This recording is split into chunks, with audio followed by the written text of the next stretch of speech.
Ukraine's pro-democracy Euromaidan protests began in November last year. And 1 year on, we're here in Kyiv at the Tiger Conference, organised by the Kyiv Post, where security, defence, economics and the information war surrounding the Kremlin's invasion of Crimea and incursions into eastern Ukraine are high on the agenda. Diplomats, business leaders and special guests were among several hundred who attended the conference, where international experts discussed the challenges and opportunities which face an EU membership aspiring Ukraine.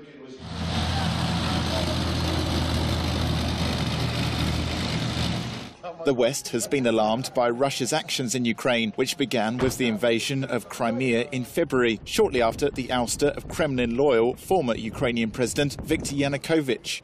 Global security experts at the seminar generally agreed that an overhaul of Ukraine's state military and defence sector was crucial. There was consensus that the Ukrainian military cannot win the conflict in the east of the country without aid from the West, which will only come if and when Ukraine is able to convince its international partners that it's serious about reform. Ukraine's expenditure on national security and defence for the past few years is less than 1% of GDP, the lowest of any European nation. With the country confronted by the superpower military might of the Russian Federation, there is now a major push to revitalise the Ukrainian armed forces. The former commander of the US Army in Europe, Lieutenant General Mark Hertling, says he's optimistic Ukraine can overcome Russian President Vladimir Putin's efforts to destabilize the country and prevent it from leaving the Kremlin orbit. Yeah, he will continue to prod, and unfortunately, he'll use military forces to do that. And I think the critical requirement we have to pursue victory is to continue to look at other ways. Diplomacy, which is occurring, information, which is occurring, economics. If you can use those things along with military force, which Ukrainian forces in the east have done, I think it will be critical in countering what Mr. Putin has been doing.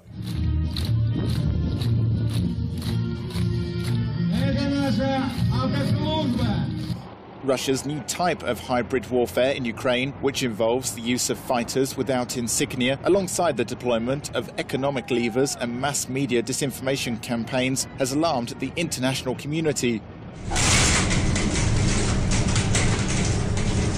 Hertling believes that Putin has been surprised by the scale of the international response, which has seen the Kremlin isolated using sanctions and diplomatic rebuffs. Putin's new art of warfare, do you think this will have implications on other global conflicts?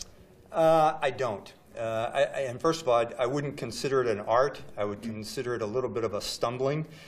He has seen that it's a referral back to just the use of military force. And that's not what modern nations do. And he's beginning to suffer the consequences for that. Ukraine's soldiers on the front line have surpassed expectations over the past 8 months of conflict, but terrorism alone will not be enough to defend the country from the Russian threat. This year's Tiger Conference has reiterated the need for far-reaching reform of the Ukrainian defence sector. Until Ukraine's international partners are convinced that the country is serious about reform, they will remain hesitant to offer their full support. This is Tom Bell in Kyiv for Ukraine Today.